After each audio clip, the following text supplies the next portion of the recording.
Subscribe the channel and hit the bell icon for latest update. Hello friends, welcome back to Fauji ke Alfaaz. आज के इस defence news के next episode में हम बात करेंगे भारतीय नौसेना की चौथी स्कॉर्पियन पनडुब्बी वेला के बारे में, और साथ ही साथ हम बात करेंगे क्या भारत मलेशिया को तेजस लड़ाकू विमान की पेशकश करेगा। आई होप ये वीडियो आपके लिए यूजफुल रहेगी, तो चलिए शुरू करते हैं। Please follow our community on Telegram, Facebook and Instagram, link in description box. भारतीय नौसेना को मिली चौथी स्कॉर्पियन पनडुब्बी वेला। प्रोजेक्ट की चौथी स्कॉर्पियन पनडुब्बी 75 यार्ड को मंगलवार को भारतीय नौसेना को सौंप दिया गया।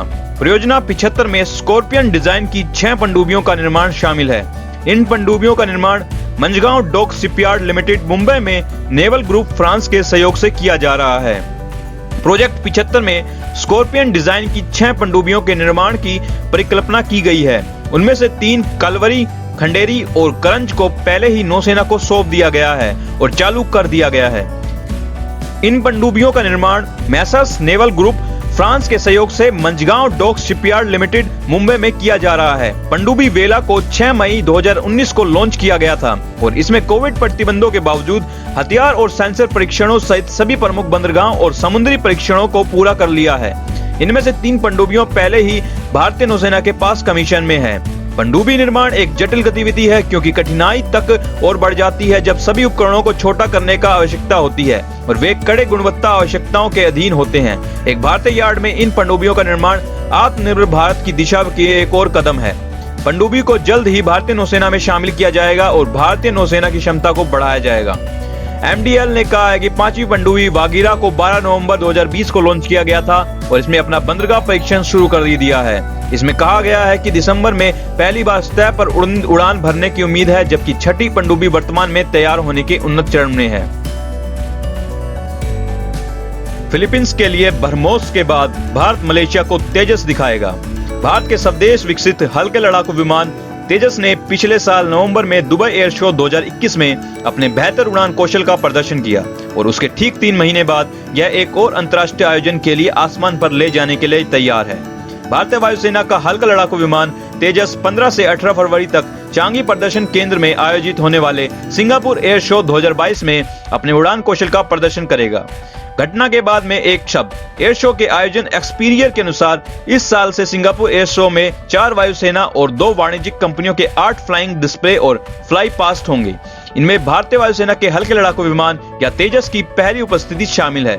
एकल जेट प्रदर्शन में प्रभावशाली स्टंट और युद्धाभ्यास शामिल होंगे, आयोजक ने कहा। इस आयोजन में करीब 600 कंपनियां भी हिस्सा लेंगी।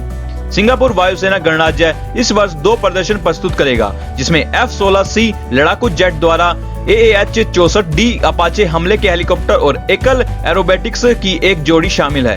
यूनाइटेड स्टेट्स मरीन कॉर्प्स के F-35B lightning II stealth fighter एक और उपस्थिति दर्ज कराएगी। अमेरिका वायुसेना का B-52 स्ट्रेटोफोर्ट्रेस फ्लाइट बॉय में भाग लेगा। इंडोनेशिया की जुपिटर एरोबोटिक टीम एयर शो के 2018 संस्करण से पहले ही शामिल होने के बाद लौटती है और अपने 6 प्लेन फॉर्मेशन और स्टिक उड़ान पेश करेगी। वाणिज्यिक विमानों में एयरबस के A350-1000 और बोइंग के चौड़े शरीर वाले B777-9 के डेमो फ्लाईओवर वहां अपेक्षित हैं। अब जानते हैं तेजस लड़ाकू विमान के बारे में।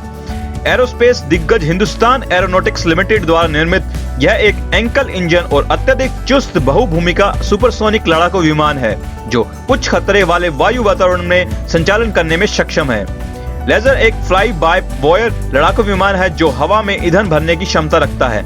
लगभग एक स्टील्थ फाइटर के समान इसमें उन्नत डिजिटल कॉकपिट, मल्टार, एकीकृत डिजिटल एवियोनिक्स सिस्टम और उन्नत मिश्रित सामग्री संरचनाएं और एक उपग्रह सहायता प्राप्त जड़तव्य नेविगेशन प्रणाली के साथ एक ग्लास कॉकपिट भी इसमें जमीन पर या समुद्र में लक्ष्य पर हमला करने के लिए इस्तेमाल किए जा सकने वाला हवाई से जमीन बमों और हमले प्रणालियों को ले जाने की क्षमता है।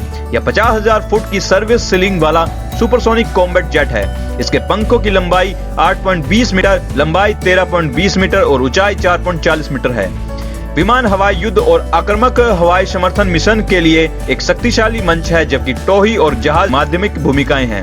जबकि तेजस ने पिछले साल दुबई में अपने सूक्ष्म और उड़ान कौशल को पहले ही साबित कर दिया है। सिंगापुर एयर शो महत्वपूर्ण हो गया है क्योंकि पड़ोसी मलेशिया से विमान को उत्सुकता से देखने की उम्मीद की जाएगी। यह समझा जाता है कि निर्माता HAL तेजस को रॉयल मलेशिया वायुसेना को बेचने के लिए प्रतिस्पर्धा कर रहा है, क्योंकि RMAF अपने BAI सिस्टम्स हॉक 108 और हॉक 208 के लिए एक आदर्श प्रतिस्थापना की तलाश में है। इस प्रकार यह HAL के लिए एक उपयुक्त क्षण है, क्योंकि तेजस का फ्लाइट पास दक्षिणी पूर्व एशिया में विमान के निर्यात क्षमता को बढ़ा सकता है। दुबई एयर शो में भी तेजस का एरोबेटिक प्रदर्शन विशेष रूप से मलेशिया दर्शकों के लिए था। तेजस विकास के अंतिम चरण में है, लेकिन इसकी एक और खासियत यह है कि यह पहले से ही भारतीय वायुसेना के साथ सेवा कर रहा है। तेजस की कीमती भी RMF की उम्मीद से पूरी तरह मेल खाती है, जो बात इस सौदे की और अधिक यथार्थवादी बनाती है। वह यह भी है कि 2020-21 के लिए HAL की वार्षिक रिपोर्ट के अनुसार HAL ने मेल्टन्स के minerals trading corporation of India के साथ ताड़ के तेल के आयात के लिए चैनलाइजिंग पार्टनर के रूप में बिक्री के लिए संभावित काउंटर ट्रेड और के समझौते ज्ञापन पर हस्ताक्षर किया है। रॉयल मलेशिया वायुसेना 2025 से खरीदे जाने वाले शुरुआती 18 विमानों और 8 विमानों की तलाश कर रहा है। मलेशिया में कुछ बजटीय और विदेश मुद्रा मुद्दे में है और इस प्रकार 18 लड़ाकू जेट विमान के लिए पाम तेल में व्यापार करके वस्तु विनिमय भुगतान प्रणाली में रुचि व्यक्त की है, जिसे वह खरीदना चाहता है। भारत ताड़ के तेल का दुनिया का सबसे बड़ा आयातक है, जो सालाना 9 मिलियन टन से अधिक खरीदता है, मुख्यतः इंडोनेशिया और मलेशिया से। सो अब बात करते हैं आज की टॉप हेडलाइंस के बारे में। भारत के लॉर्सन एंड टूब्रो भारत को लाइट टैंक की पेशकश पर हनवा रक्षक के साथ साझेदारी करने के लिए तैयार है।